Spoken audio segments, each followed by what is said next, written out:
regresi. Oke. Misalnya kita mau meneliti hubungan antara PBB sama PAD ya. Apakah PBB berpengaruh signifikan terhadap pendapatan asli daerah? Nah, di sini ada variabel pajak hotel, pajak restoran, PBB, pendapatan asli daerah. Kalau bentuk tabelnya seperti ini, ya ini data sampelnya ya. Sampelnya dikumpulkan dalam 12 bulan. Kalau kita ngumpulin sampel itu bisa time series kayak gini ya, dibedakan berdasarkan runtun waktu, diambil dalam kurun waktu tertentu. Kemudian bisa juga cross section. Kita ngambilnya dalam waktu yang sama, tapi objeknya beda. Misalnya pajak hotel di daerah di provinsi Jawa Barat, Jawa Tengah, Jakarta gitu ya. Itu berarti cross section. Nah, ini time series. Kemudian berarti kalau datanya seperti ini ya kita mau lihat pengaruh antara variabel bebas terhadap variabel terikat di mana kedua variabel ini tidak dikategorikan lagi, tidak dibedakan ke dalam beberapa kategori lagi, maka kita melakukan uji korelasi gitu ya. Kemudian kita bisa lihat bagaimana pengaruhnya lebih lanjut dari persamaan regresinya. Antara PBB dan PAD ini sudah terkonfirmasi, ada korelasi linier, maka kita bisa lanjut dengan persamaan regresinya ya, dengan analisis regresi. Kemudian minggu lalu saya sempat jelasin bahwa analisis regresi itu bisa dibedakan menjadi analisis regresi sederhana ya. Ini mungkin kecil ya Dea, tapi kalau saya gedein, saya kan pakai laptopnya lagi ganti laptop, pakai laptop pribadi bukan laptop kantor. Karena SPSS-nya adanya di sini. Kalau di laptop kantor mau install SPSS harus kontak admin, udah gitu SPSS-nya harus yang berbayar. Nah, saya nggak punya yang berbayar, jadi saya pakai ini. Karena layarnya kecil, jadi kalau saya gedein nanti jadi lebih sempit. Nanti mungkin terpaksa dikecilin lagi ya. Analisis regresi sederhana sama analisis regresi berganda ya. Masih ingat bedanya analisis regresi sederhana dan berganda?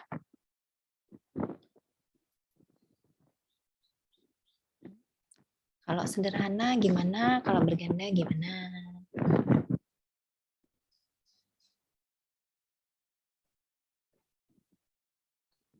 Dari jumlah variabel bebasnya. Kalau analisis regresi sederhana, variabel bebas yang kita masukkan ada berapa?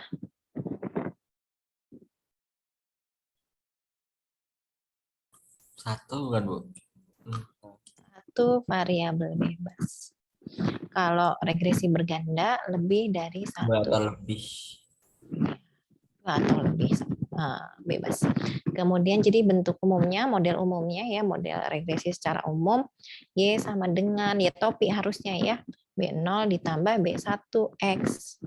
Yang sederhana, kalau yang berganda Y sama dengan B0 ditambah B1X.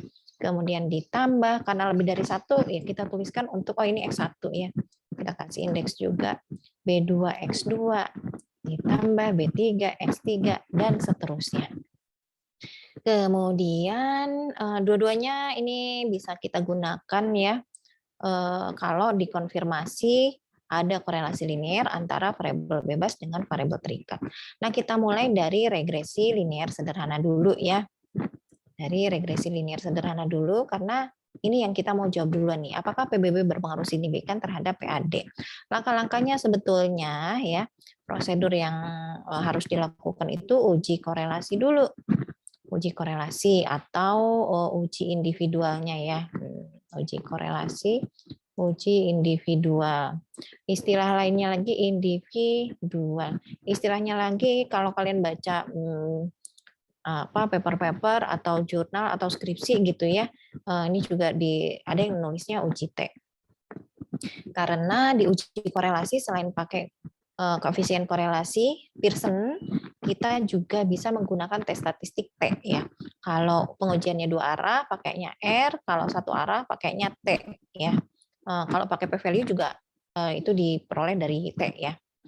Uji korelasi dulu nih, di uji korelasi bunyi hipotesis nolnya gimana?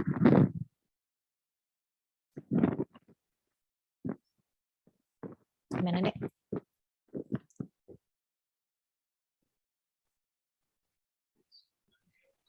yang tidak ada korelasi ya.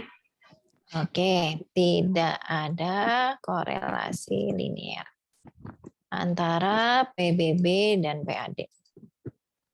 Atau PBB tidak berhubungan dengan PAD. Rho sama dengan 0. Hak satunya, kalau pernyataannya atau pertanyaannya seperti ini, pengujiannya gimana? Yang dua arah bukan Bu, bisa naik satu turun. Jadi ber berkorelasi. Berkorelasi linear. Rho tidak sama dengan 0. 0. Karena di keyboardnya nggak ada tanda tidak sama dengan, jadi saya pakai pagar. Jangan diikuti ya. Ada korelasi linear antara PBB dan PAD.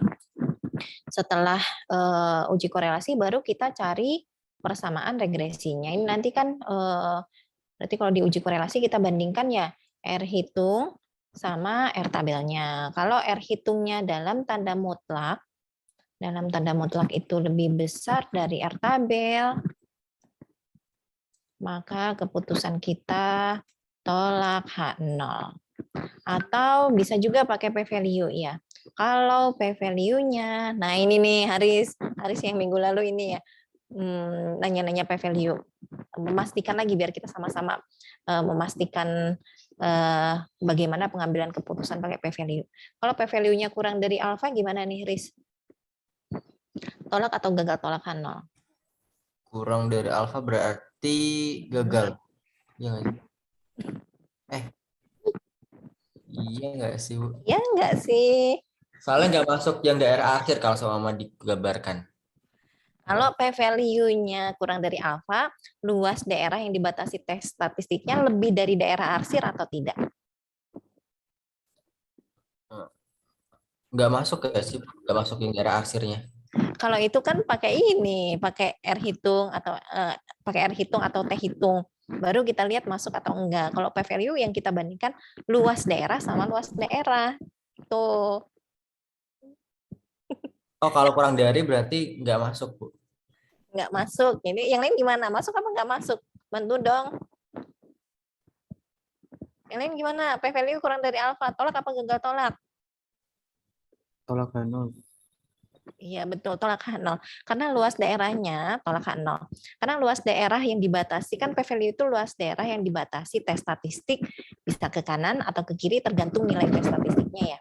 Nah, kalau luas daerah yang dibatasi tes statistiknya lebih kecil dari alfa, berarti ya kan ada di masuk ke dalam daerahnya ya. Masuk ke dalam daerah penolakan berarti tolak H0. Gitu sih Haris. Mudah-mudahan nggak bingung lagi Haris. Atau ditulis aja lah biar nanti tinggal dilihat ya. Oh kalau p-value kurang dari alfa ya berarti tolak H0. Lebih dari alfa, oh iya kurang dari sama dengan ya sebenarnya ya. Nah ini kurang dari sama dengan tolak H0. Terus kalau nggak diminta pakai p-value, pakai titik kritis juga boleh ya. Cuma kalau kita baca output SPSS, baca output Excel kan lebih gampang pakai p-value ya, lebih cepat gitu. Jadi udah kita bisa ngambil kesimpulan lebih cepat, jangan sampai malah jadi salah gitu. Udah uji korelasi baru kita mencari persamaan regresinya ya. Saya nggak tunjukin nih cara nggak bahas lagi cara ngitung koefisien korelasi pakai manual gitu ya, soalnya segambreng bikin kolomnya kan ya, lagian udah kita bahas di pertemuan sebelumnya. Jadi kita langsung lanjut aja kalau kita melakukan uji korelasi, gimana caranya di Excel. Nah mudah-mudahan udah diaktifasi semua ya add-in-nya data analisis. Kalau belum, ada yang belum? Udah. Oke, alhamdulillah. Kalau belum cepat kok mengaktifasinya ya. Ini klik data, kemudian mana? Ini dia nih, ketutup ini bar data, nggak bisa diceklik. Data, kemudian data analisis, pilih correlation. Oke. Input range-nya ini data mana nih yang mau kita cari korelasinya? PBB sama PBB sama PAD di blok aja. Jangan lupa ya ini nih bloknya kelebihan gara-gara ada karakter ini. Kayaknya ketik. Jadi pastikan yang di blok itu memang data yang diperlukan. Karena datanya dikelompokkan dalam kolom, yang dipilih kolom. Beberapa data BPS dikelompokkannya dalam row. Jadi ini juga harus diperhatikan ya. Kalau BPS itu misalnya kayak rasio Gini, ini tahunnya ke kanan tuh ya, tahun 90, 91, 92 dan seterusnya. Jadi kalau datanya dibedakan dalam baris ya, time seriesnya di atas berarti yang diklik yang kolom. Kemudian karena PBB sama PAD-nya tadi kita ikut pilih, maka centang label inverse row-nya. Ya. Kalau nggak dipilih juga nggak apa-apa, berarti ini jangan dicentang, tapi nanti jadi nggak keluar tulisan PBB sama PAD-nya di output-nya. Gitu ya. Output-nya kita pilih aja mau ditaruh di mana. Ini ada di H2, ya udah biarin aja di situ. Oke. Boleh juga ditaruh di worksheet yang lain ya. Nah, ini koefisien korelasinya 0,988. Ini ya. Nih. Tapi dari sini belum cukup untuk kita menyimpulkan ada korelasi linier ya. Tapi kalau ada berarti korelasinya kuat. Nah, terus kalau mau ngambil keputusan ya harus dibandingkan dengan R tabel. Dicari di tabel R-nya berapa. Kalau udah pakai data analisis mah mendingan pakai p-value aja ya ngambil keputusannya ya. Karena nanti kan keluar p-value-nya. Terus gimana caranya kita dapetin p-value? Nah, kita harus melakukan analisis regresi. Kayaknya saya pernah cerita ya waktu bahas korelasi regresi itu. Kalau kita menggunakan software, kita nggak melakukan secara bertahap tuh uji korelasi terus regresi dulu. Kita langsung melakukan analisis regresi karena outputnya bisa kita langsung gunakan untuk uji korelasi. Nah, caranya gimana untuk analisis regresi? Klik lagi data analisisnya, kemudian pilih, cari di bawah ada regression nih. Oke. Kalau di korelasi tadi kita tinggal blok aja PBB sama PAD-nya, kalau di sini kita harus pastikan yang dipilihnya itu memang benar ya, mana Y-nya, mana X-nya. PBB sama PAD mana yang jadi variabel Y-nya? PBB, PAD, karena PAD yang dipengaruhi ya, PBB mempengaruhi PAD. Jadi Y-nya kita pilih, ini PAD, blok sampai bawah, ya. Sampai data yang mau kita pakai. X-nya masukin yang PBB, ini. Gitu. Kemudian labelnya masih dicentang, confidence levelnya, ini aslinya kan begini ya. Kalau nggak kita centang, dia defaultnya alfanya 5%. Jadi kalau kalian mau ubah, level signifikasinya juga boleh. Kalau pakai alfanya 1%, berarti di sini ganti 99%. Kalau alfanya 10%, dia tinggal diganti sama 90%. Outputnya mau ditaruh di mana, tinggal dipilih lagi. Ini kayaknya kalau K42 kejauhan. Saya mau taruh di sini. Udah benar dong. Oh, K7. Oke. Set. Nah, kita perhatikan nih dari output, yang ini output regresi, yang atas output korelasi. Nah, di output regresi kan ada koefisien korelasinya juga nih. Sama kan ya? Jadi ini koefisien korelasinya. Terus ngambil keputusannya gimana? Kalau analisis regresinya ini sederhana, maka uji kelayakan modelnya itu sama dengan uji individualnya ya. Tinggal dilihat dari p-value-nya. Nah, di sini p-value-nya ada, ini tuh sebetulnya menunjukkan p-value juga ya. Kalau kalian lihat ada tulisan sig gitu tuh berarti p-value. Ini p-value, ini juga p-value. Nah, yang dipakai yang mana? Yang dipakai yang ini. Koefisien korelasinya ini. Ya, kalau kita ngambil keputusannya atau kita pakai tes statistiknya T, kan di uji korelasi tadi bisa pakai tes statistiknya bisa pakai R, bisa pakai T. R-nya yang ini, T-nya yang ini. Ya. Kalau pakai T, ya berarti T hitungnya. Kalau pakai T hitungnya yang ini kan. Ini harus dibandingkan dengan T tabel. Kalau pakai p-value, p-value-nya yang ini. Nah, salah. Yang ini. Nah, kalau gitu, p-value-nya kurang dari atau lebih dari alfa nih, D?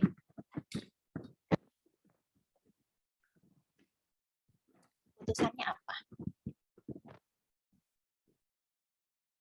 Alfanya 1,96 tadi, Mbak. Kalau Alfanya Bisa. 95%. Oh, 1,96 itu titik kritis. Saya familiar sama angka 196, 1645, 2557. Itu titik kritis kalau kita Kalau yang pakai tes statistik Z ya. kalau yang P value yang di sini Kalau P yang value dibandingkannya dengan alpha. Alpha itu level signifikansi. Level signifikansi yang kita pakai umumnya berapa? 5%. 5% ya. Bisa 5%, bisa 1%, bisa 10%. Nah, misalnya kita pakai alfanya 5%. Ya, 5%. Ini kita bandingkan sama alfa. Lebih di besar berarti itu yang atas 1% ya berarti berapa? Jadi yang mana? Yang mana nih 1%? yang P value Oh, ini. Berapa persen ya? 4% dulu deh. Oke, langsung aja lah. P value-nya kurang dari atau lebih dari alfa? P Lebih dari. value-nya Lebih dari alfa? kurang dari, Bu. Kenapa? Kok lebih, ada yang bilang lebih dari, ada yang bilang kurang dari. Kalau Ya. saya langsung saya buat persen. Jadi masih di 0, berapa persen gitu. Iya, ini nih ya, jangan lihat depannya aja ya. 1,43 kayaknya gede, tapi ini kali 10 pangkat negatif 9. Ya, kalau kalian misalnya nggak mau atau takut siwer, ini diganti aja di Bagian persen. Di home. sini ya, di home, betul. Di Terus home. Ya itu karena layarnya sempit, saya harus geser-geser ini nih toolbarnya. Diganti sama ini ya, tuh kecil banget. Terus kalau mau munculin lagi komanya tuh masih belum keluar. P value-nya kecil banget, jadi kurang dari alfa. tolak. Tolakan 0. Kalau tolakan 0, kesimpulannya gimana dong? Ada nggak korelasi linear antara PBB dan PAD? Ada Ada, Bu. Iya korelasi sih. linear. Ada korelasi linear. Enak ya, Bu. Cepat ya, Bu. Ya, iya lah, nggak nyampe 5 menit kalau pakai ini mah. Tapi biasanya begini ya, biasanya tuh ya, kalau udah nge-regress gitu tuh kita langsung bikin ininya, persamaan regresinya. Persamaan regresinya kan PAD sama dengan, oh iya gimana nih Dek? Persamaan regresinya kan udah ada outputnya nih ya. Interceptnya berapa? B0-nya nih berapa?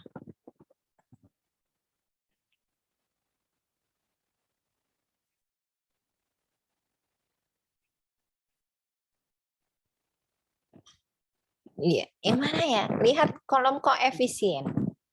2,8 kali 10 pangkat 11. Ya ini gara-gara ini nih, bukan gara-gara kok kesannya negatif ya.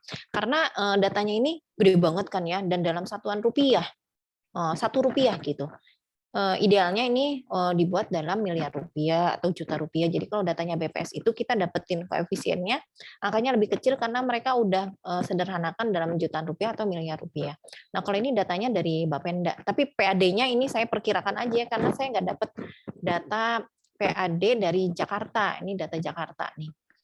Jadi kalau yang ini data beneran dari bulan Januari sampai Desember 2020. Kalau yang ini mah saya ngarang. Terus karena angkanya dalam satuan rupiah, tadi kan untuk B0-nya lihat dari yang bagian ini nih ya. Ini nih ya. Ini B0-nya nih. Ini B1-nya. B0-nya kan jadinya 28009 gitu ya, kayaknya panjang banget. Terus mendingan kita sederhanakan aja. 2,8 kali 10 pangkat 11. Kalau dalam miliar kan nolnya 9 ya. Berarti tinggal 280 miliar. Kan kalau ini satuannya miliar mah enak, tinggal ditulis 280 aja. Ditambah B1-nya 0,949 PBB gitu. Ini persamaan regresinya. Seringnya kita langsung bikin model regresi. Kemudian baru kita nilai ya. Model regresi ini layak digunakan untuk prediksi atau tidak. Layak digunakan untuk prediksi atau tidak. Memprediksi apa? Memprediksi nilai PAD-nya. Memprediksi nilai PAD. Masih ingat nggak minggu lalu saya sempat bilang nih, suatu model regresi layak digunakan untuk memperkirakan nilai Y kalau Di slide juga ada sih ya. Gunakan model regresi sebagai prediksi only if dalam bahasa Inggris, tapi saya kan ngomongnya dalam bahasa Indonesia. Hanya kalau yang ingat Kalau pakai ya, Nurul. nilai rata-ratanya nggak salah. Hanya kalau yang lain coba lagi Nurul, bukan yang itu, coba lagi.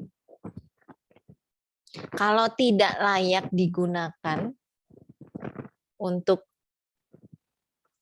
memprediksi nilai PAD, baru kita gunakan. Kita mau memperkirakan nilai PAD, tapi model regresinya nggak layak digunakan untuk prediksi. Berarti untuk memperkirakan nilai PAD, kita pakainya apa? Rata-rata ya, Bu. Benar, Jol. Rata-rata sampel PAD. Ini kalau nggak layak. Kalau layak, baru pakai yang ini. Nah, untuk menentukan kelayakannya, dilihat dari uji korelasinya ya. Dilihat berdasarkan uji korelasi. Jadi gitu, kalau kalian misalnya diminta untuk bikin model regresi, ya bikin aja.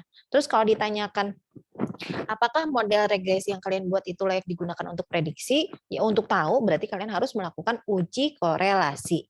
Kalau dari hasil uji korelasinya terkonfirmasi, ada korelasi linear antara X dan Y, berarti model regresinya bisa digunakan untuk memprediksi nilai Y gitu ya. Kalau ternyata dari hasil uji korelasinya kesimpulannya gagal tolakan 0, berarti tidak ada korelasi linear antara X dan Y, maka model regresi tidak layak digunakan untuk memprediksi variabel Y. Oke, sampai sini bisa dipahami bagaimana cara menentukan kelayakan model regresi? Ya. Layak digunakan kalau uji korelasinya hasilnya ada korelasi linear gitu. Nah, ini tadi kan dari hasil uji korelasinya kita punya kesimpulan ada korelasi linear. Berarti bisa digunakan untuk memprediksikan PAD. Jadi, kalau misalnya nih kita ditanya berapa ya perkiraan nilai PAD kalau PBB daerah Jakarta mencapai 5 miliar rupiah. Ini PAD-nya berapa misalnya. Nah, mau cari PAD-nya ya tinggal dimasukin ke persamaan regresi ya. PBB-nya diganti sama 5M, satuannya udah dalam miliar ya. Jadi tinggal dijumlahin aja kan aman.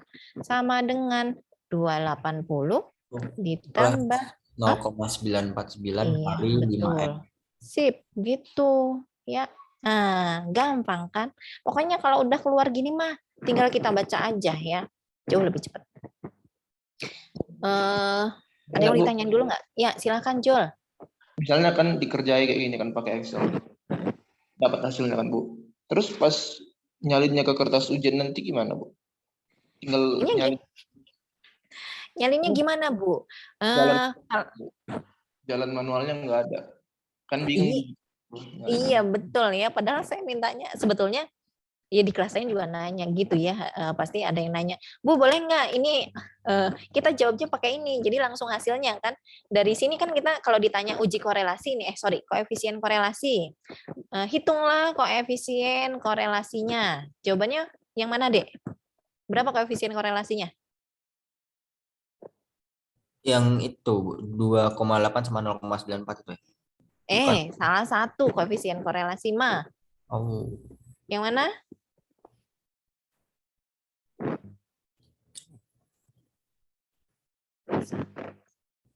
0,98 itu, Bu. Iya, betul yang ini. Tuh, udah ada tulisan koefisien korelasinya. Koefisien determinasinya. Hitunglah koefisien determinasinya. Yang mana?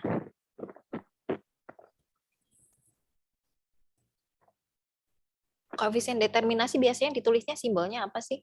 Ini first media saya kedip-kedip lagi. Nanti kalau udah mulai nge-freeze, tolong di ini ya. Tolong dibilang. Apa simbolnya koefisien determinasi itu biasanya tulisannya apa? Simbolnya? R square enggak? Bener, R square. 0,977. Oke, yang ini. Set. Nah, kan tinggal dilihat aja, atau boleh juga ini ya, yang ini dikuadratin kan. Ya, udah dapat. Terus ditanyakan apalagi ya? Cari persamaan regresinya. Ini gitu ya. Bu, terus nanti nulisnya gimana kata Jo tadi? Ya kalau kalian nulisnya begini, kalau benar ya udah kan benar, tapi kadang-kadang kan ya namanya human error kan masih mungkin terjadi. Oh iya, ini pastikan jumlah observasinya 12 ya. Human error kan masih mungkin terjadi. Mungkin aja kalian misalnya waktu ngeblok ada salah atau nginput datanya salah gitu kan. Sehingga koefisien korelasinya yang kalian tulis salah kan ya. Nah, kalau salah kan langsung saya coret, Dek. Poinnya kan 0 ya. Tapi kalau kalian misalnya ada caranya gitu ya, ada ngitung X kuadrat, Y kuadrat, begitu koefisien korelasinya salah, saya kan akan cari tahu, ini kenapa sih kok koefisien korelasi kalian bisa salah ngitung di mana, saya cari tahu. Karena saya menghargai setiap proses yang kalian lalui gitu, ya. Kalau ternyata salahnya di akhir-akhir, oh ya berarti poinnya lebih gede gitu ya.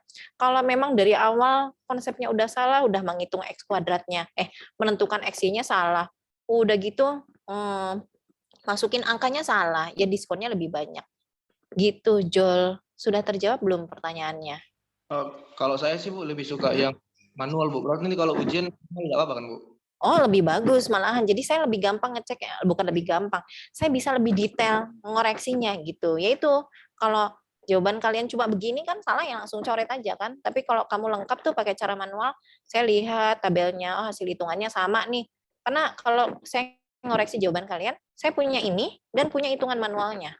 Saya punya X kuadratnya, Y kuadratnya sama apa tuh rumusnya, yang R itu kan segambreng ya. Saya punya rumusnya. Kalau ternyata ada yang hitung pakai Z-square, saya juga akan bikin kunci yang Z-square. Itu. Saya punya hitungan manualnya, jadi saya bisa cek. Itu ya, Dek ya. Mungkin kalau ada yang punya pertanyaan, wah enak nih pakai Excel gitu ya. Kalau sebelumnya pakai formula, ini data analisis lebih gampang lagi gitu kan ya. Mungkin tergoda buat ngerjain pakai ini karena jauh lebih cepat, ya kan? Kalau Tapi itu. gimana, Bu? Kalau Gimana? kita jelasin step by stepnya, saya kayak kita pakai yang Excel, tapi Iya. dikasih tahu Y-nya itu dari yang ini, X-nya yang ini, jadi tulis rinci gitu Bu. Terus hasilnya itu kita tulis satu-satu kan, apa tadi kan nggak cuma nulis koefisien relasi aja, tapi kita tulis semua dari awal, baru yang akhir itu kalau ditanyain koefisien relasi sama dengan ini gitu Bu. Oke, kalau Y sama X-nya dari sini, dari persamaan regresi yang kalian buat udah kelihatan. Jadi nggak dijelasin pun nggak apa-apa. Ya, kalau kalian nulisnya, ada yang nulisnya begini nih, PBB sama dengan 280M ditambah 0,949 PAD. Ini udah jelas salah. Kalian pasti salah naruh XY-nya. Terus kalau koefisien korelasinya, kalau X sama Y kan nggak ngaruh ke koefisien korelasinya. Kalau ini kalian dapat koefisiennya beda, ada kemungkinan kalian juga ketuker gitu XY-nya. Terus kalau rincinya rinci kayak gimana, ya intinya kalau jawaban kalian udah dipastikan benar sih sebetulnya nggak ada masalah. Masalahnya ketika jawabannya salah gitu ya. Atau salah nulis. Saya tuh pernah nemu mahasiswa nih ya, nemu jawaban mahasiswa. Dia nulisnya kalau nggak semester kemarin, semester sebelumnya. Dia nulisnya itu 248,75, misalnya kayak gitu ya. Dia salah nulis jawaban ini. Katakanlah namanya Ujang. Si Ujang salah jawabnya begini. Ini Ujang, jawabannya Ujang. Ternyata si Tole, dia juga salah nulis begini. Dan sampai bawah itu jawabannya sama. Kan saya jadi suudon ya, Dek ya. Terus saya tuh ingat soalnya, kayaknya saya pernah nemu angka ini nih gitu ya. Ingatan saya sama angka itu lumayan bagus ya. Tapi kalau sama bahasa jelek. Itu kenapa kalau bahasa Inggris saya menderita belajarnya. Tapi kalau angka-angka gini ya oke lah. Ini saya ingat, saya nemu jawaban ini dan akan saya cari. Saya cari terus saya bandingin. Ini mah sama ya. Terus jadi saya nimbang-nimbang kan mau ngasih poin berapa. Gitu ya untuk jawab-menjawab mungkin ya Haris ya. Kemudian kalau di korelasi regresi kan biasanya itu pertanyaannya koefisien korelasi, koefisien determinasi, dan ini diminta menginterpretasikan. Kita belum interpretasi nih, mumpung ingat ya. Koefisien determinasinya 0,97749 atau 97,75% gitu kan. Artinya variabel PAD ini bisa dijelaskan gini nih. 97,75% variabel PAD bisa dijelaskan oleh hubungan linear antara PBB X dan PAD. Atau bisa juga kontribusi pengaruh PBB terhadap PAD besarnya adalah 97,75% gitu. Jadi kalau kalian diminta menginterpretasikan dari ya kalau korelasi regresi itu udah sepaket lah ya, koefisien korelasi. Nanti kalian interpretasinya berarti kuat atau lemah gitu ya kalau terkonfirmasi ada korelasi. Koefisien determinasi. Kemudian dari persamaan regresi ini tadi belum diinterpretasikan. Gimana cara menginterpretasikannya? Interpretasikan marginal change-nya. Masih ingat? Untuk setiap peningkatan PAD sebesar Rp1, maka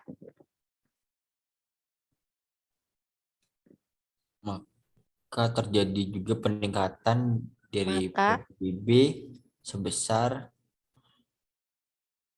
0,9 itu, Pak. Rp0,949. Gini kan ya, Dek, marginal change-nya.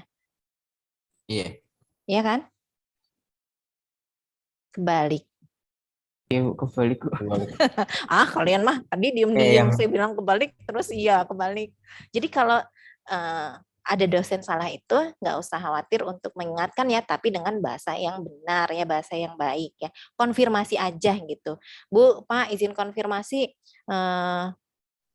Kayaknya saya belajar di mana itu penerjemahannya kayak gini gitu. Kalian mah saya bilang begitu salah, iya iya aja. Jadi jangan-jangan kalau diajakin salah sama dosen mau aja. Gitu ya marginal change-nya. Karena DYDX-nya kan ini 0,949. Iya, yang mengaruhi dari PBB. Gitu ya. Jadi kalau diminta menginterpretasikan tuh berarti ini maksudnya tuh marginal change-nya ya. Terus dengan asumsi ceteris paribus ya, variabel lain dianggap konstan. Bu, itu PAD 0,49 ya, Bu ya? Yang Oh iya ini 0,949. Ya, makasih. Oke, kayaknya ini ya. Ada yang mau ditanyakan dulu nggak? Barangkali kalau ada yang terlewat saya jadi ingat ya. yang bisa dihitung pakai Excel cuman ini aja, Bu ya, materinya. Di explore aja, ini kan di data analisis ada uji T juga loh. Maksudnya Joule itu yang dihitung pakai Excel langsung kan diolah gitu ya, nggak ngitung pakai formula ya? Yang untuk materi untuk UAS, Bu, setelah UTS. Iya. Uji Ini. rata-rata populasi nggak Iya. bisa. Ada di sini. Nih, dites. Kita menguji beda dua rata-rata sampel. Tapi ada t-test, ada z-test. Kan kalian harus tahu ya, ini kapan dipakai, ini kapan dipakai, kapan pakai ini, kapan pakai ini, gitu. Ada, kalau kalian coba aja. Saya sebetulnya kalau ini, saya nggak pakai ini ya.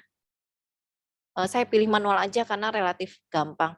Tapi ya bagus juga sebetulnya buat bandingin ya, hitungan manual sama hasil ini sama atau beda. Kalau beda ya harus dicari tahu. Terus ada lagi apa nih ya, F-test to sample variance. Kita bandingin dua variance ini, kita nggak belajar. Ya memang nggak selengkap SPSS ya, tapi cukup lah. Uji proporsi nggak ada. Nah, uji rata-rata ada. Itu Jol. Ya beberapa ada tapi nggak semua. Ya ini analisis regresi sederhana, silakan ada yang mau ditanyakan sebelum kita lanjut ke analisis regresi berganda. Wah sebetulnya sampai sini aja ya analisis regresi sederhana. Tapi memang targetnya di RPS itu paling tidak kalian itu bisa baca output SPSS untuk regresi linier berganda gitu. Karena kalau kita riset itu kita jarang pakai analisis regresi sederhana karena modelnya kayak yang minggu lalu saya contohin. Kita seringnya ketemu modelnya Y sama dengan CIGNX, berarti kita harus melakukan analisis regresi berganda gitu. Jadi ya memang kalian perlu dikasih bekal itu, barangkali ada yang minat atau yang senang nulis karya tulis ilmiah, mau dipublish gitu kan ya. pakai regresi linier, ya berarti yang digunakan regresi linier berganda. Silakan, ada yang mau ditanyakan? Lanjut. Bu izin Ya, bertanya. silakan Hari.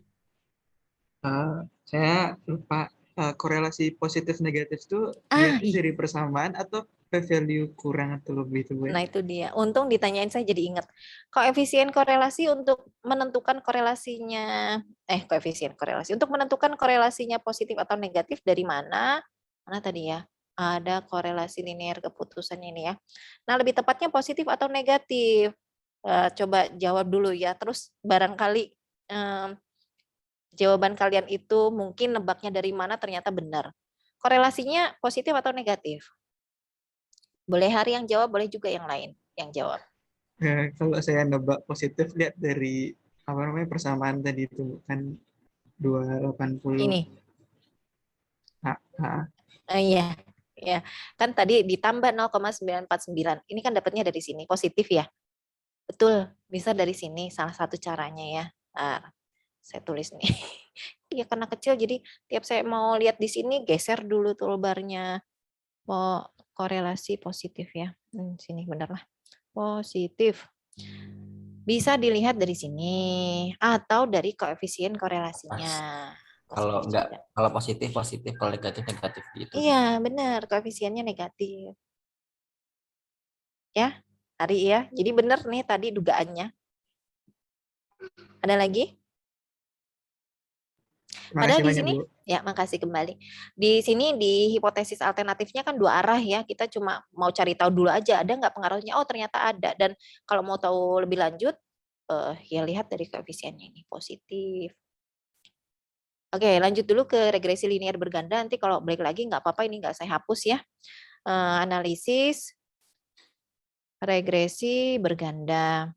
Nah, saya itu beberapa kali membaca jurnal ya atau karya tulis ilmiah, dia meneliti ini. Makanya saya pakai variabel pajak hotel, restoran, ada PBB gitu sama PAD karena saya baca ini pengaruh pajak hotel, pajak restoran, dan pajak hiburan. Ini sih kalau yang saya beberapa baca tuh ya, bukan PBB ya.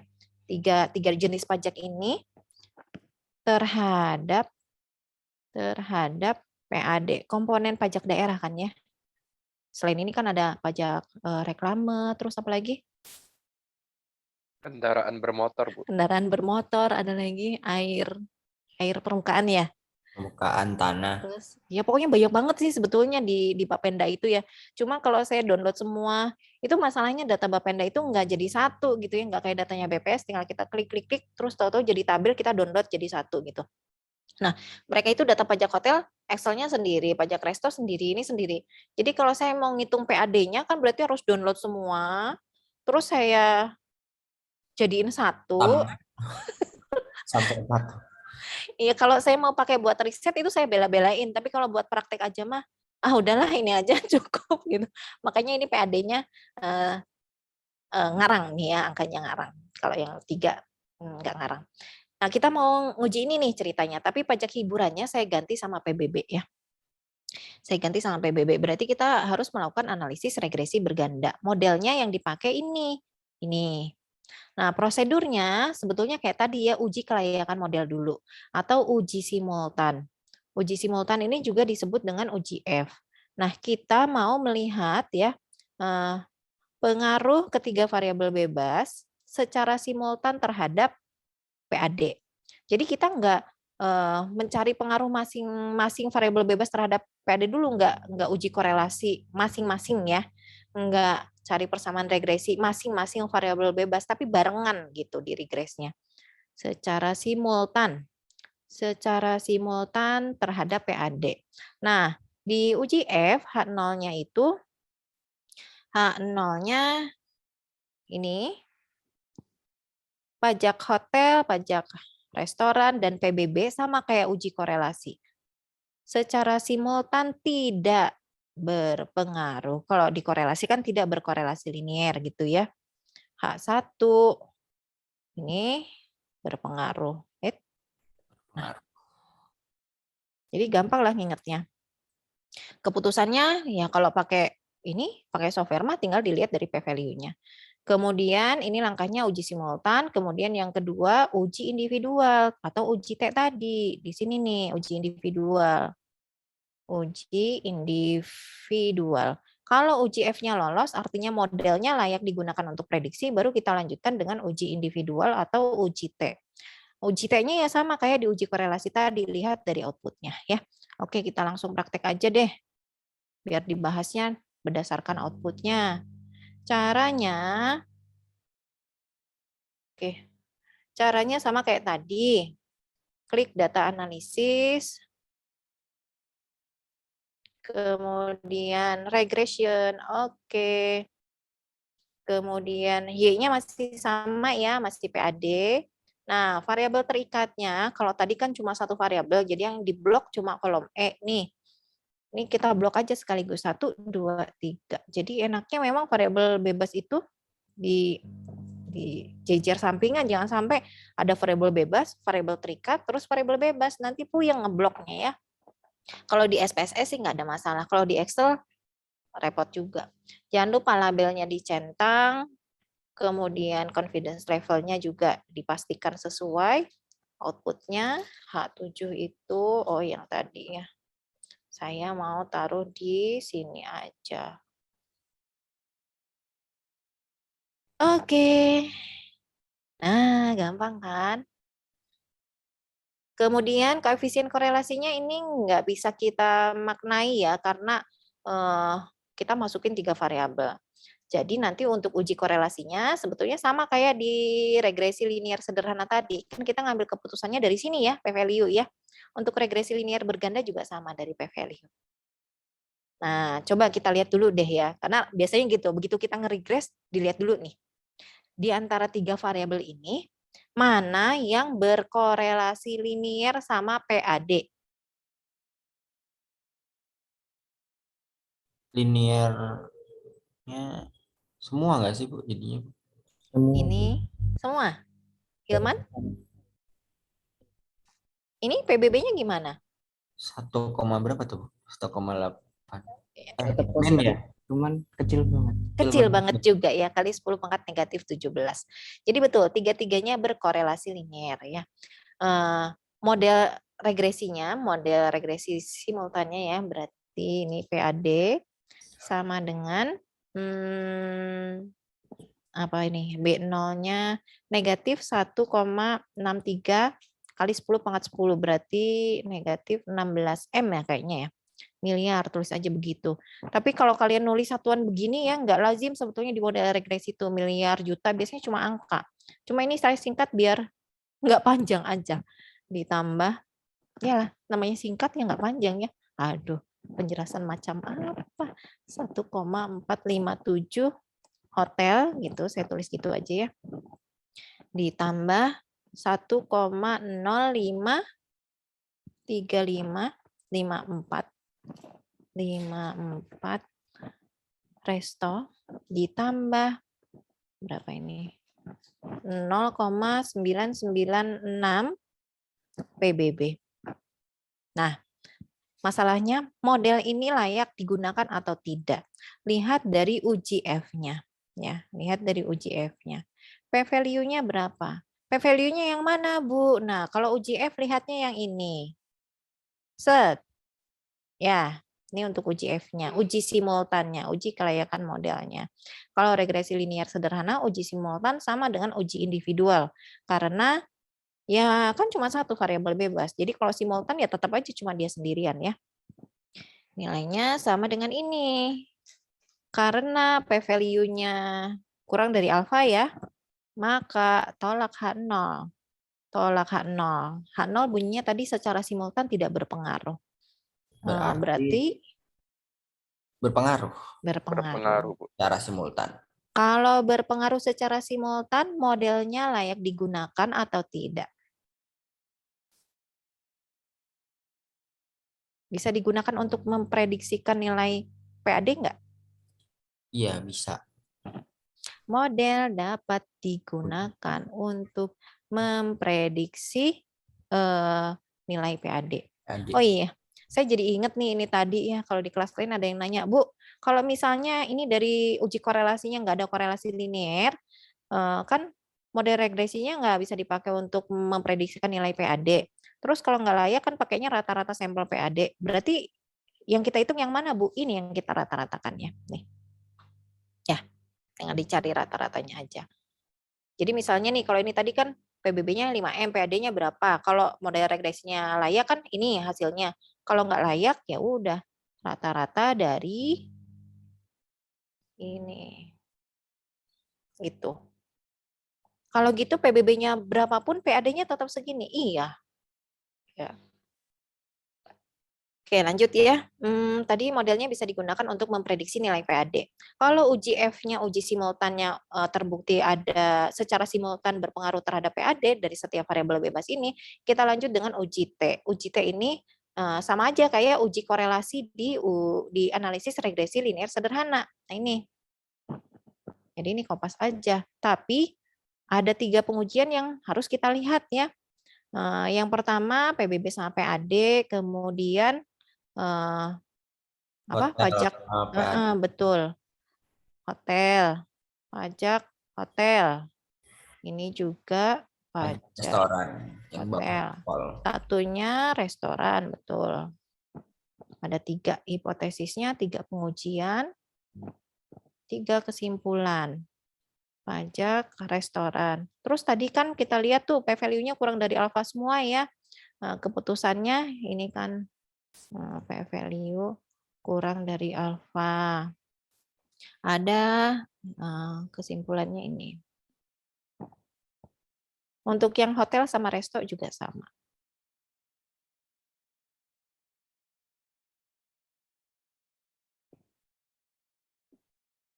Sampai sini dulu ada yang mau ditanyakan?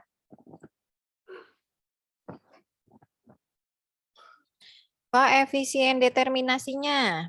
Bu, tadi itu kan tadi Gimana, Riz? yang sebelumnya yang soal rata-rata tadi loh, Bu. Itu kan kita rata-rata apa PAD-nya sama terus 988. Nah, berarti yang yang ntar buat pengujiannya gimana, Bu? Kayak kan udah ketemu PAD-nya tuh 988. Kan nanti gini kan ya.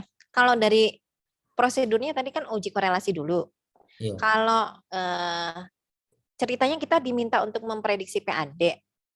Prosedurnya kan uji korelasi dulu. Kalau dari uji korelasinya ada korelasi linear, untuk memprediksi PAD, kita bikin persamaan regresi, kita pakai persamaan regresi untuk memprediksi PAD. Kalau nggak ada korelasi linear, nggak perlu cari persamaan regresi. Tinggal gunakan rata-rata sampel untuk memperkirakan nilai PAD. Berarti udah ketemu hasilnya di 98 itu, Bu. Iya. Gitu. Jadi misalnya nih, dari output regresinya ini nggak signifikan semua, ya p-value-nya gede semua. Terus perkiraan nilai PAD-nya gimana? Ya tinggal dihitung aja rata-rata ini. Gitu, Riz, ya. Ya, Bu. Terima kasih, Bu. Kasih kembali. Koefisien determinasinya kita perhatikan. Waktu kita menggunakan satu variabel bebas, PBB aja, ini yang PBB aja ya, R-square-nya 97,75%. Ketika kita menambahkan 2 variabel bebas yang lainnya, ditambahkan dengan pajak hotel dan restoran, R-square-nya jadi meningkat. Ya namanya juga saya ngarang, ini tadi cuma saya jumlahin 3 aja, ya iyalah ya nilainya mendekati yang sesungguhnya.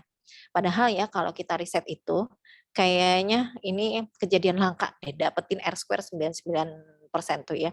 Dapat 70-an, 80-an udah bagus. Bahkan kalau kita pakai datanya panel ya, ada time series, runtun waktu sama kayak runtun waktu dan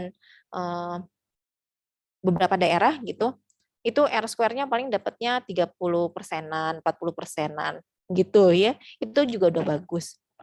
Jadi ini tuh kayaknya justru kalau kita riset dapat segini tuh, ini bener nggak ya? Hasilnya tuh beneran begini, jangan-jangan ada yang salah gitu, curiga malahan kalau kebagusan kayak gini ya. Cuma paling tidak kita lihat intinya ya. Ketika kita menambahkan 2 variabel bebas lain, pajak hotel sama pajak restoran, R-square-nya naik. R-square itu tadi kan menunjukkan berapa seberapa baik sih model penelitian ini menjelaskan PAD. PAD dijelasin sama apa aja gitu ya. Jadi waktu kita masukin variabel bebas yang memang ada kaitannya sama PAD, R-square-nya akan naik yang menunjukkan bahwa PAD-nya makin bisa dijelaskan gitu ya. Tapi kelemahan dari R-square ini, kalau kita menambahkan variabel lain yang nggak ada hubungannya sama model penelitian kita, katakanlah ekstrimnya tinggi, rumput di kampusan, R-square-nya juga bakalan naik.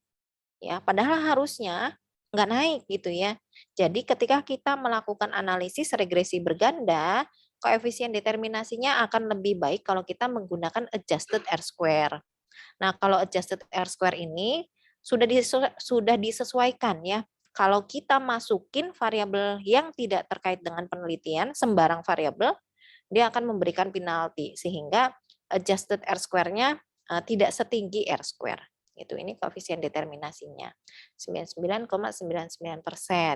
yang menunjukkan bahwa variabel PAD itu 99,99% variabel PAD bisa dijelaskan oleh pajak hotel, pajak restoran, dan PBB. Kalau tadi kan yang ini ya, 97,75% variabel PAD bisa dijelaskan oleh hubungan linear antara PBB dan PAD. Atau yang ini nih, sisanya dijelaskan sama yang mana? Katanya kontribusi PBB terhadap PAD segini. Berarti sisanya 2,25% dari mana? Nah, diantaranya ini, pajak hotel, pajak restoran, sama variabel lain yang kita nggak masukin di sini. Gitu. Koefisien determinasinya itu tadi ya 99,99%. Terus, nah ini, ini gara-gara saya pakai sama dengan ya. Ini tadi model regresinya. Marginal change-nya berarti kalau kita mau interpretasikan ada 3. Kalau tadi di regresi linear sederhana, cuma ini aja. Untuk setiap kenaikan PBB sebesar Rp1. Nah, kalau di sini berarti kan untuk setiap peningkatan PBB sebesar Rp1, PAD akan naik sebesar 0,96996 rupiah. Kemudian ini dengan asumsi ceteris paribus. Variabel lain dianggap konstan. Ya. Terus kita bikin untuk yang pajak hotel.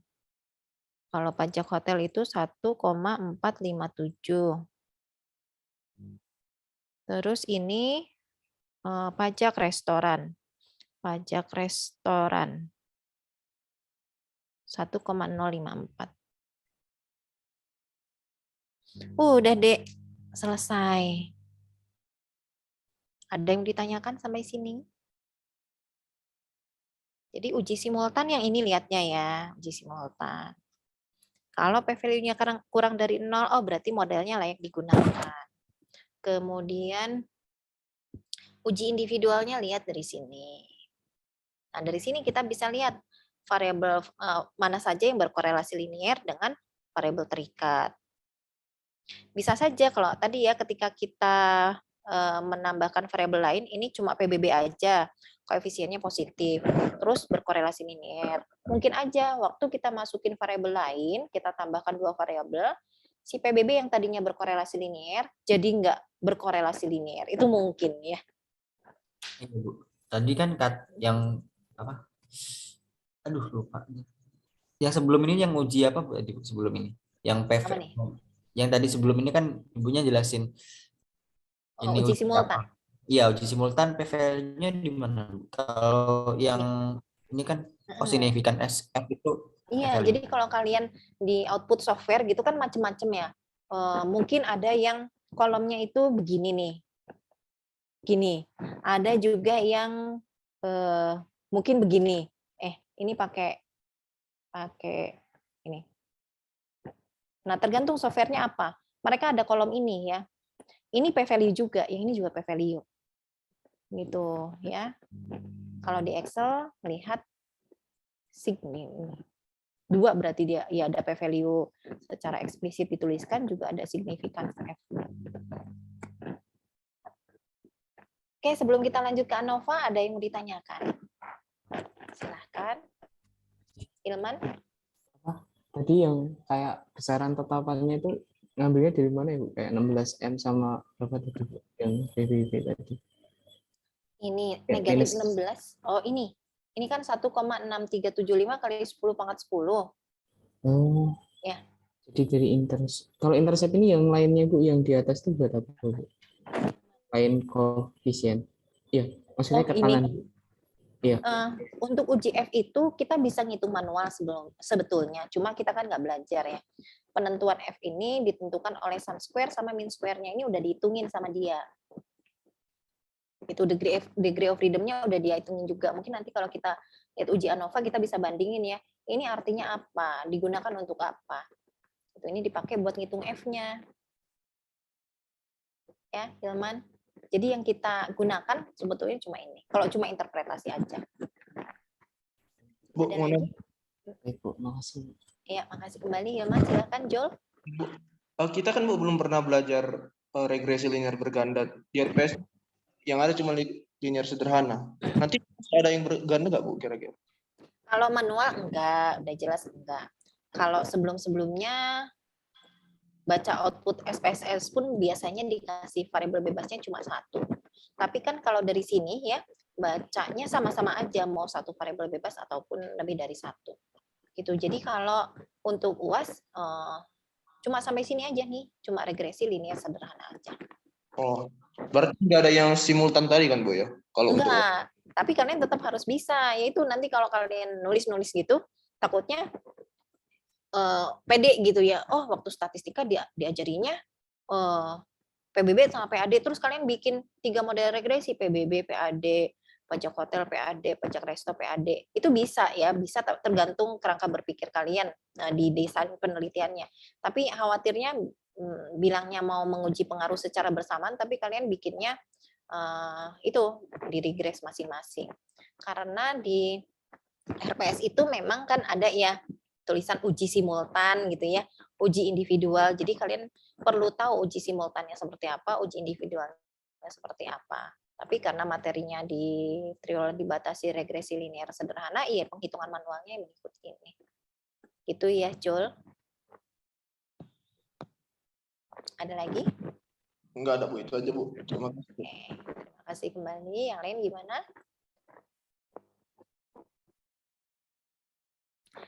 Oke, sekarang kita lanjut ke ANOVA. ANOVA ini pengujian hipotesis untuk menguji pernyataan mengenai kesamaan rata-rata 3 populasi atau lebih. Nah, misalnya kita diminta nih menyimpulkan apakah terdapat perbedaan rata-rata penerimaan pajak restoran di ketiga daerah, gitu ya. Berarti kita melakukan uji ANOVA. Uji ANOVA itu hipotesis nolnya apa? Berarti kalau rata-rata mu ya, mu benar. 1 sama dengan 2 sama. Iya, betul gitu ya. Jadi paling tidak gitu cara nginget ya. Rata-rata itu pakainya mu. Kalau proporsi pakainya P gitu ya. Tuh, tinggal ditulis aja kan, mungkin dari satu huruf aja habis P habis mu, terus kalau H0 sama dengan, tinggal sebelah kanannya diisi dengan apa. Bisa dipikirkan belakangan. Lagian sebetulnya nggak perlu nginget-nginget ya, kan catatannya lengkapnya. Tinggal kalian ringkas.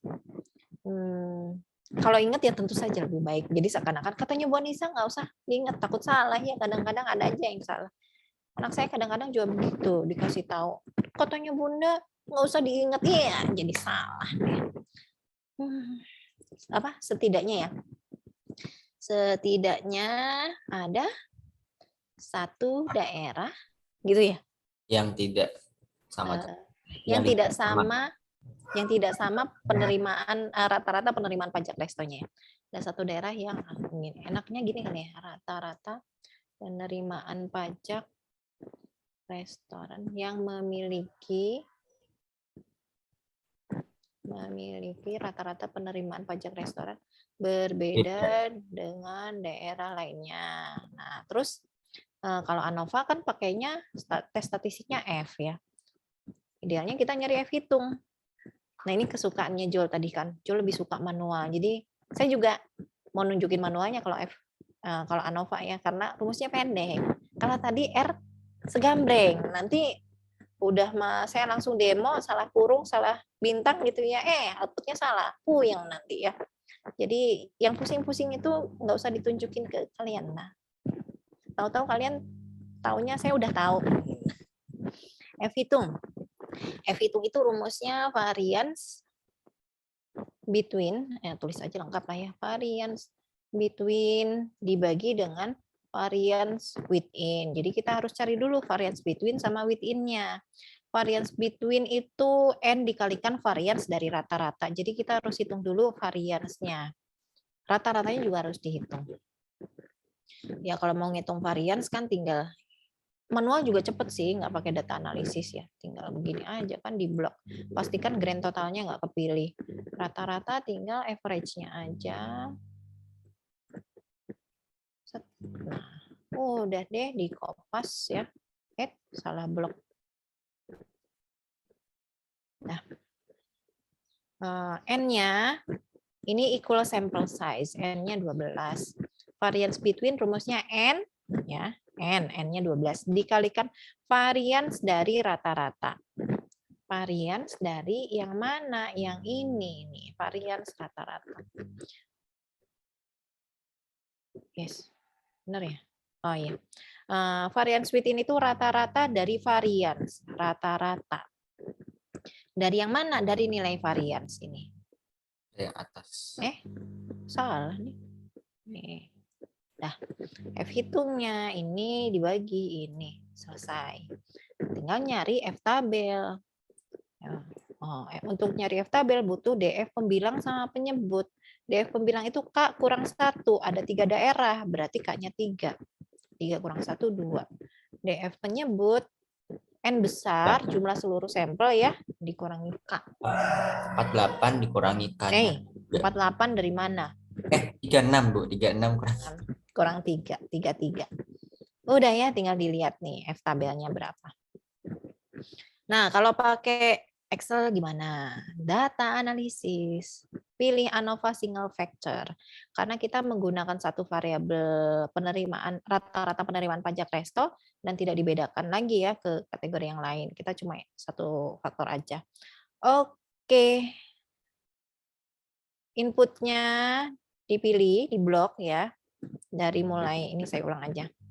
Ini barat, pusat, selatan. Grand totalnya jangan dipilih. Label inverse row-nya jangan lupa dicentang ya, group by column. Outputnya ditaruh di sini. Oke. Nah, nih F hitungnya 5,75. Terus di sini juga ada rata-rata. Sama ya, rata-ratanya 26, sekian. 3,32 kali 10 pangkat 10, 5,77 sama. Variance-nya ini nggak kelihatan. 1,67, 4,74, 1,03. Bu, ini kalau ada hitungannya di ANOVA, kenapa Ibu tadi pakai ngitung variance, pakai formula segala? Ya saya suka double begini ya, dicek. Karena takutnya itu ada kesalahan waktu nyeklik atau gimana. Terus pastikan juga ini jumlah sampelnya 12 nih ya. Ini menunjukkan jumlah sampel dari Jakarta Barat, Jakarta Pusat, Jakarta Selatan. Ini jumlah sampelnya. Kemudian variance between-nya, kalau dari output ANOVA yang mana? Lihat kolom mean square, ini MS. Ini variance between-nya. Kita lihat tadi hitungan manualnya. Ini nih ya. Sama kan ya? Ini sama ini. Variance within-nya 5,56 kali 10 pangkat 20. Nih sama. Jadi F-nya sama juga. F tabelnya udah dikasih tahu, F kritiknya 3,28. Pengujiannya selalu satu sisi ke arah kanan. Jadi keputusannya apa, Dek? Tolak H0, gagal tolak H0.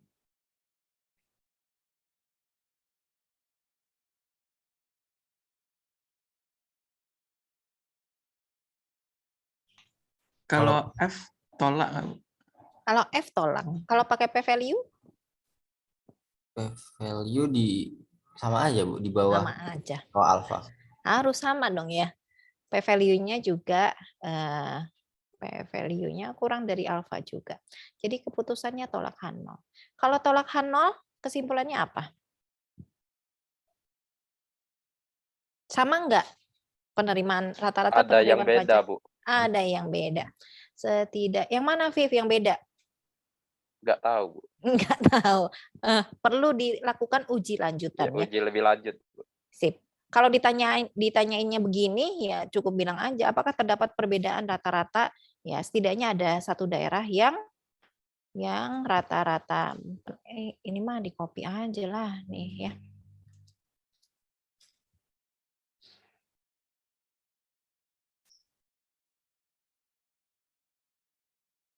Dah gitu ya. Memang kalau kita lihat dari rata-ratanya kayaknya sih gitu. Bu, itu kan udah kelihatan tuh. Jakarta Selatan rata-ratanya 5,77 kali 10 pangkat 10. Ini kan ya. Ini sama kan ya. Kayaknya selatan iya, tapi nggak cukup dengan kayaknya aja. Perbedaannya apakah signifikan secara statistik atau tidak. Kalau mau cari tahu, kan harusnya kita lanjut ke uji Bonferroni ya. Bonferroni multiple comparison test. Tapi di Excel nggak bisa. Kita nggak bisa. Bisanya pakai apa? Pakai SPSS. Berarti pas tes ntar nggak bakal ada yang lanjutnya. Kan kalian udah diajarin juga, bukan uji T terpisahnya. Itu rahasia ya. Kamu ini kayaknya nyari clue. Kayaknya begini, bener nggak Bu? Rahasia. Ini Bu, misalnya dari satu soalnya uji ini. Tapi kalau ujian ANOVA sebetulnya singkat ya, ringkas ya, apalagi kalau equal sample size. Cuma segini loh ya. Nih, cuma ngitung varian, rata-rata, variance between, within, F hitung. Oh, udah lihat F tabel. Selesai. Jadi ini termasuk yang cepat dibandingkan tadi korelasi regresi ya. Tadi kan korelasi regresi satu kesatuan. Nyari R kuadrat, bikin model regresi, marginal change gitu kan. Bikin model regresi berarti harus nyari B0, B1 gitu kan. Lumayan panjang dibandingkan ANOVA. Tuh. Jadi apakah nanti diminta untuk, kalau pertanyaannya daerah mana yang rata-rata penerimaan pajaknya berbeda, baru kalian cari tahu. Kalau ditanyainnya cuma begini mah, ya udah disimpulin gini aja. Ada yang ditanyakan nggak untuk ANOVA?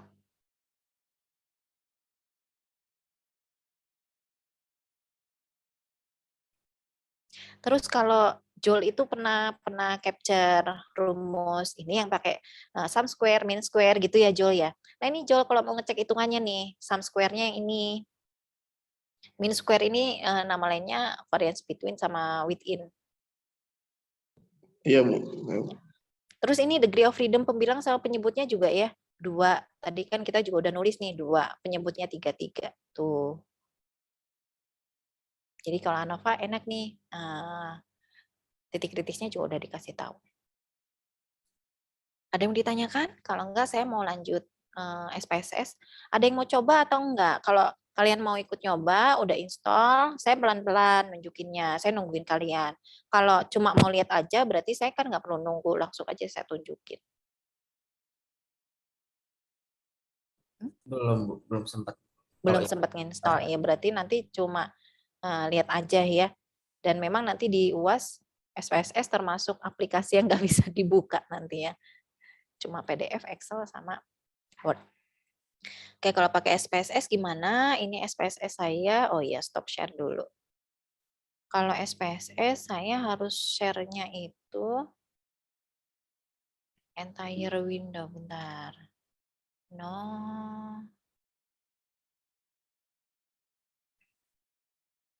Yes. Saya buka lagi ya.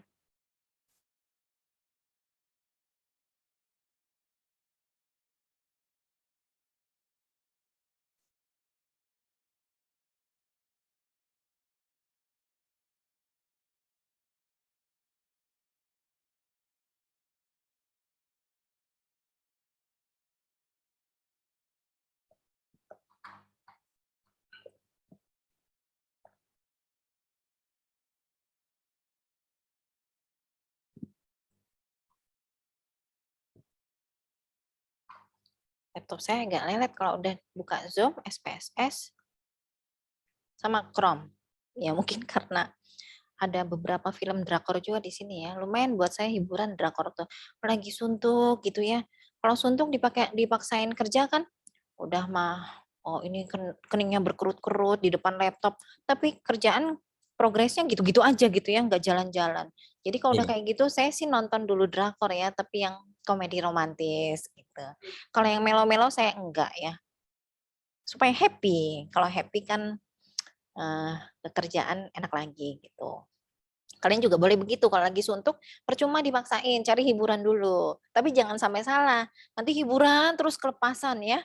Kayak saya tuh kalau sekarang udah konsisten. Kalau sebelum-sebelumnya nonton drakor tuh kan maunya sampai tamat baru kerja lagi ya. Kalau sekarang mah enggak. Oh pokoknya pas waktu selah aja ya. Kalau penasaran nggak apa-apa lanjut nanti. Kalau kalian main juga gitu, harus bisa kontrol diri sendiri ya. Ya udah refresh, main dulu berapa menit nih, sejam. Mau 2 jam, oke. Tapi 2 jam ya berhenti, habis itu belajar. Jadi fresh otaknya, Nggak bisa. jangan keterusan. Sekali Kalau lagi. kalian nggak Sekali lagi. ya gitu. Saya makanya dulu kayak gitu kan, 1 episode lagi deh, 1 episode lagi sampai selesai. Dan gitu kan maunya. Karena saya tahu begitu akhirnya, ya udah deh, cari hiburan yang lain. Kalau kira-kira ngabisin waktu yang banyak. Oke, ini SPSS-nya udah kebuka. Saya belum pindahin soalnya drakornya. Sambil gosok-gosok gitu nginem. Saya kan di rumah nginem sendiri ya, nggak pakai ART. Sudah lelah dengan drama ART, jadi saya ngerjain kerjaan rumah sendiri sambil gosok, sambil nonton drakor. Kalau pakai SPSS, kita pilih dataset yang baru, kemudian ada 2 opsi ya untuk kita nginput data ke SPSS. Bisa diimpor, bisa dikopas. Kalau ngimport, mana nih? Nah, kalau ngimport, dibuka di sini, open data. Tapi saya udah lama nggak bisa ngimport, mungkin karena udah diupdate ya, OS-nya.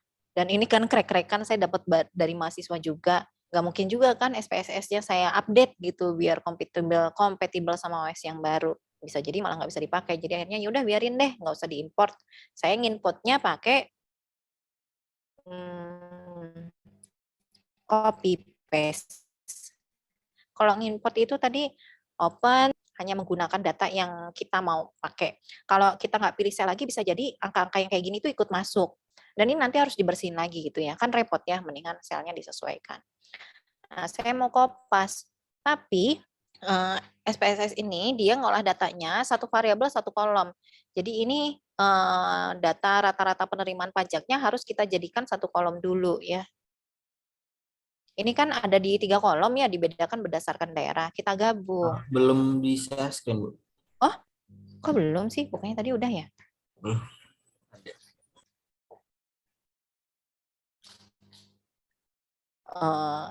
Oh ya. Ini udah ya? Udah, Bu. Udah. Nah.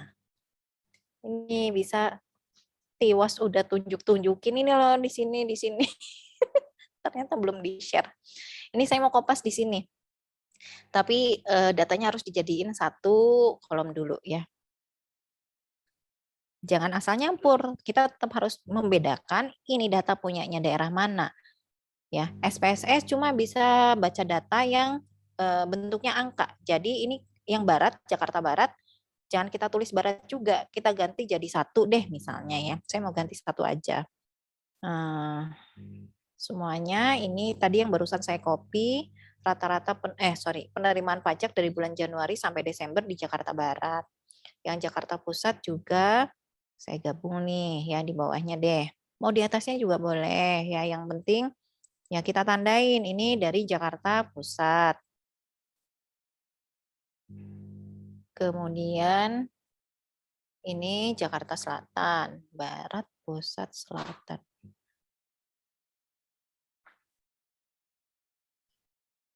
Tiga.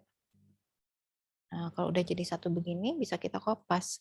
Pastikan language di komputer kalian itu dalam bahasa Inggris. Ini tadinya saya pakainya bahasa Indonesia. Jadi koma itu menunjukkan desimal, titik memisahkan ribuan. Kalau ini kalau Inggris kan kebalikannya ya. Jadi waktu saya copy ke sini datanya jadi berubah ya, jadi 0 gitu. Karena ini dia bacanya pakai Inggris. Kalau udah di copy, kita define kan variabelnya. Ini di sini diklik. Tadi variabel 1 ini mewakili daerah, jadi saya ganti aja daerah nih ya. Kemudian tipenya numerik, ini terserah kalian mau diisi berapa. Label ini tulisan yang akan muncul di output SPSS-nya. Nah, ini penting nih kalau kita tadi mengganti barat, pusat, selatan sama angka, harus kita tuliskan barat, pusat, selatan. Gimana cara nandainnya? Diklik, di sini tuh ada titik 3 nih, diklik. 1 tadi saya tuliskan saya pakai untuk menggantikan Jakarta Barat. Bener kan ya? Oke. Kemudian 2 untuk Jakarta Pusat. 3 untuk Jakarta Selatan. Oke. Kalau yang ini apa tadi pajak restonya ya. Oh iya, untuk nama nggak bisa pakai spasi. Jadi bisa dipisahkan dengan underscore atau langsung ditabrak. Kalau label bisa pakai spasi.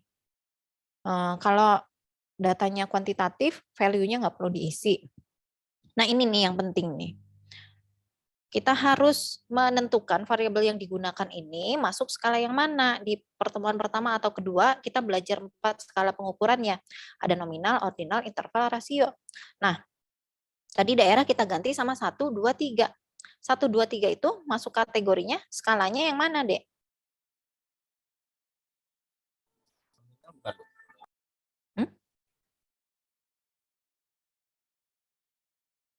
Nominal, ordinal, interval, rasio.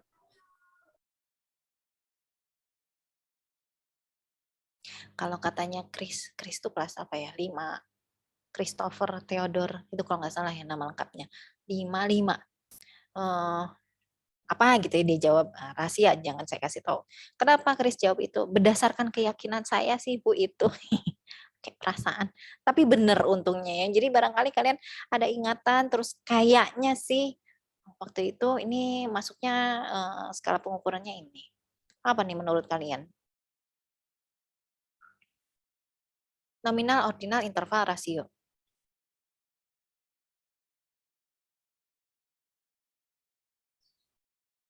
Ordinal tuh yang apa, Bu? Iya, ordinal itu yang mana? Nominal bukan, Bu.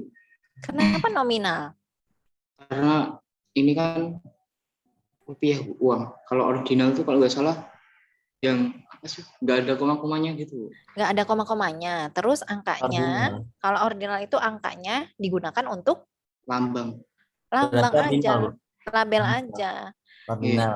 Ordinal juga label. Tapi apa bedanya nominal sama ordinal? Kalau nominal kayaknya yang banyak. Kalau ordinal itu yang kayak tadi kan lambang kan. Sama aja. Iya kan? Sama-sama angka. Ya digantikan untuk misalnya kayak kalau ini tadi kan Jakarta Barat 1, Jakarta Pusat 2, Jakarta Selatan 3. SD 1, SMP 2, SMA 3 itu kan juga bisa ya. Tapi apa bedanya nih? Dua-duanya masuk pelabelan, tapi yang satu masuk nominal, satunya masuk ordinal. Kalau yang nominal itu ada tingkatan-tingkatan gitu, Bu? Kalau nominal ada tingkatannya, kalau ordinal Enggak. enggak. Nah, kita lihat nih clue-nya di sini. Yang ada tingkatan yang mana? Yang daerah kan nggak ada tingkatan, berarti Iya. ordinal. Kalau nggak ada Ordinal. tingkatan berarti yang mana? Yang or. Tapi di sini gambarnya ordinal kayak gini. Oh, yang nominal Kebalik, Bu, berarti. yang nominal, Bu. Kebalik, bener. Jadi kalau lupa tinggal dilihat aja nih. Oh, ordinal ada tangga-tangga nih, berarti ada urutannya ya. Antara kalau tadi kan kita bisa aja nih nuker Jakarta Selatannya 1, pusatnya 2, baratnya 3, nggak ada masalah. Tapi kalau kita ganti SMP-nya 2, SD-nya 1, SMA-nya 3 jadi masalah justru ya. Kalau 1, 2, 3-nya diubah dari yang terkecil ke yang terbesar nggak ada masalah, tapi begitu dari tengah jadi masalah. Itu ini harus benar nih menentukannya, nominal. Kalau yang pajak resto karena datanya kuantitatif ini aman. Interval sama rasio di SPSS itu Dipilihnya jadinya scale. Jadi mungkin materi di pertemuan kedua kayaknya ini cuma kayak gini aja, tapi bermanfaat untuk kita ngolah data ya. Begitu salah mendefinisikan nanti hasil pengolahannya bisa nggak valid. Nah, kalau udah kayak gini udah tinggal kita ceklik-ceklik, Dek. Jadi masalahnya cuma pas nginputnya aja ya, sama pilih pengujiannya tentu saja. Kalau ANOVA tadi kan kita membandingkan rata-rata ya, jadi pilih compare means. Nah, nih ANOVA. Pajak restonya masukkan ke dependent list, daerahnya masuk ke sini. Terus sama kayak korelasi regresi tadi kan ya, mendingan kita ngeregres langsung aja daripada korelasi dulu terus regresi. Karena dengan meregres langsung kita juga bisa melihat hasil pengujian korelasinya. Di sini juga begitu. Langsung aja kita pilih post hoc ya. Post hoc ini bisa digunakan kalau hasil ANOVA-nya itu kayak tadi ya, paling tidak ada satu daerah yang rata-ratanya beda. Terus kita mau cari tahu daerah yang mana. Klik yang Bonferroni. Continue. Oke, selesai. Ini F hitungnya sama kayak tadi nih ya. Nih F hitungnya. P-value-nya juga 0,07. Nih, jadi keputusannya tolak H0. Daerah mana sih yang rata-ratanya beda? Baru kita baca nih output Bonferroni-nya. Kalau di sininya P-value-nya besar, gagal tolak H0, hasil dari Bonferroni-nya bisa nggak dibaca. Kalaupun mau dibaca, iya hasilnya sama aja. Gimana cara kita menemukan daerah mana yang rata-ratanya berbeda? Sebetulnya kan idealnya pakai uji T terpisah. Ya bisa pakai P-value. Lihat P-value-nya dari sini nih, tulisan sig nih. Tapi SPSS ini sudah baik hati, dia ngasih tahu kita. Daerah yang rata-ratanya beda itu yang dikasih bintang. Ini ya. Kalau pakai P-value kan lihatnya dari sini. H0-nya rata-ratanya sama, H1-nya rata-ratanya beda. Oh, ini P-value-nya kurang dari alfa, berarti tolak H0. Kalau gitu, antara Jakarta Barat sama Jakarta Selatan rata-ratanya beda. Jakarta Barat sama Jakarta Pusat, karena P-value-nya lebih dari alfa, rata-ratanya sama. Itu kan, kalau kita pakai prosedur pengujian hipotesis secara formal. Nah, kalau nggak pakai itu, tinggal kita lihat aja nih bintangnya. Yang nggak dibintangin, rata-ratanya sama. Yang dikasih bintang, rata-ratanya beda. Dari 3 daerah, Barat, Pusat, Selatan, daerah mana yang rata-ratanya beda, Dek? Barat selatan, pusat selatan, oh berarti selatan yang beda. Selatan yang beda. Karena Barat sama Pusat sama. Berarti cuma Selatan aja yang beda ya. Kalau 3-3-nya beda, ini pasti dibintangin semua. Itu gampang kan? Bonferroni-nya tinggal ceklik-ceklik. Silahkan, ada yang mau ditanyakan?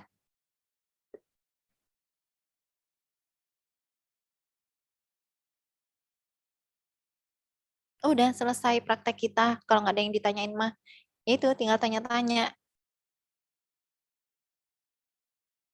Ada yang mau ditanyakan? Nggak ada? Padahal lagi fresh ya. Biasanya tuh kadang-kadang kalian suntuk gitu kan. Tapi materinya belum habis. Jadi akhirnya selesainya jam 12.15, 12.17. Sekarang lagi fresh kayaknya, lihat dari muka-mukanya ya. Mungkin tadi pagi pelajarannya nggak terlalu nguli kali. Jadi mendingan. Waktunya Terbangun sisa. tidur, Bu. Lah, sempet ya tidur ya. Setengah jam sebelum jeda kuliah pertama sama ini tadi tidur setengah jam. Iya, kalau bener itu lumayan loh sebenarnya ya, fresh ya. Asal jangan kebablasan. Ayo, ada yang mau ditanyakan nggak? Tadi udah tanya banyak, Bu. Jadi kalau dari saya enggak.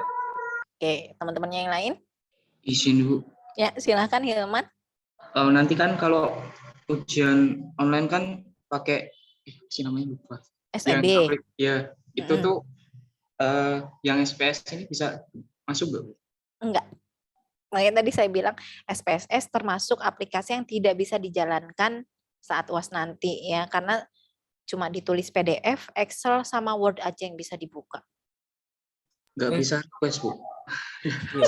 Tapi ini, Bu, di BC itu bisa request aplikasi. Bisa sih, bisa pakai SPSS. Kenapa kok nggak saya tambahin SPSS? karena SPSS ini lumayan berat, Dek. Nanti kalau sama SEB, kan nggak semua laptop itu bagus ya.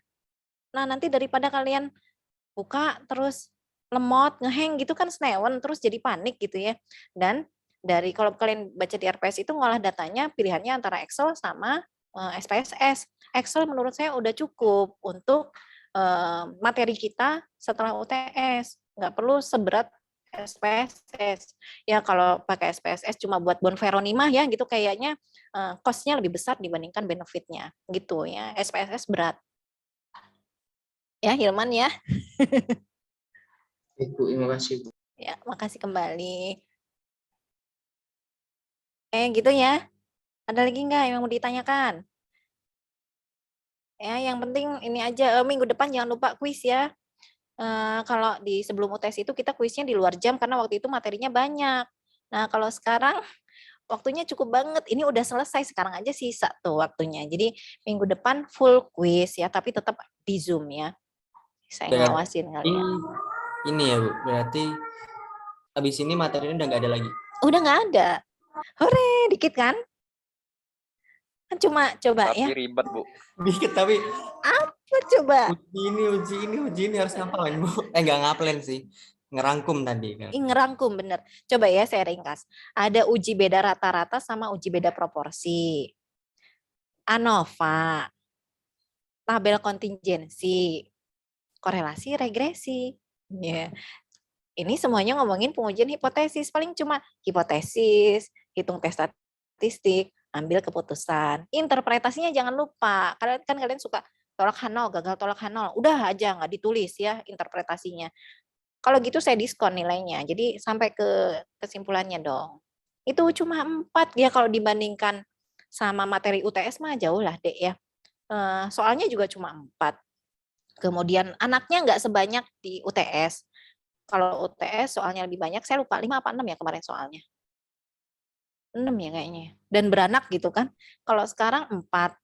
Anaknya pun ada yang beranak, ada yang enggak. Ya, ada yang beranak, ada yang enggak. Anaknya pun enggak banyak-banyak.